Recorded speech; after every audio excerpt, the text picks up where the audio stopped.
YS జగన్‌ను పతనం చేయాలనే కుట్రలో భాగంగానే చీకట్లో కాంగ్రెస్ పార్టీతో చంద్రబాబు చేతులు కలిపారని మాజీ మంత్రి పేర్ని నాని అన్నారు.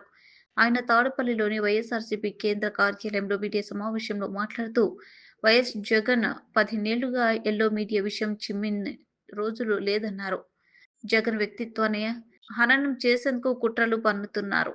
ఎన్ని కుట్రలు చేస్తున్నా వాటిని జగన్ పటాపంచలు చేస్తున్నారని పేర్ని నాని అన్నారు. ఏ స్థాయి చరిత్రో అందరికీ తెలుసు. ఆ చరిత్రని తొంగలో తొక్కినా పర్లా, తప్పుడు వార్తలు రాయొచ్చు, అబద్ధాలు రాయొచ్చు, ఏది పడితే అది రాసేయచ్చు అనేటువంటి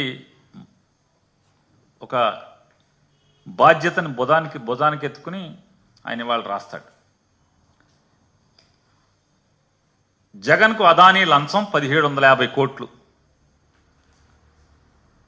సెకీతో సౌర విద్యుత్ ఒప్పందాల్లో ముట్ట చెప్పిన వైనం. జగన్తో గౌతమ్ అదానీ 3 సార్లు చీకట్లో కలుసుకున్నారు. ఆ తర్వాతే ఒప్పందాలు కుదిరాయి.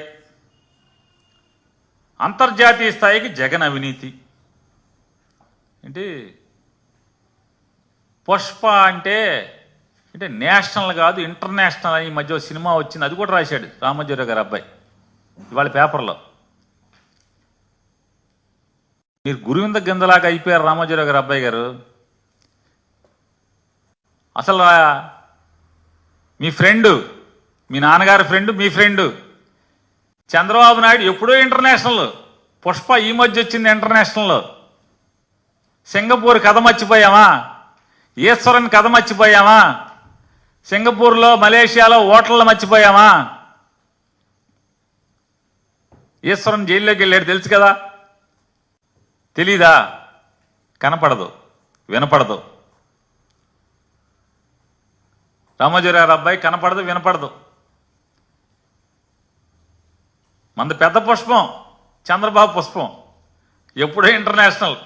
కొత్తగా ఇప్పుడు అయింది అనుకుంటున్నారు మీరు. మామూలుగా అల్లు అర్జున్ సినిమా డైలాగు, ఈయన ఎప్పుడో ఇంటర్నేషనల్.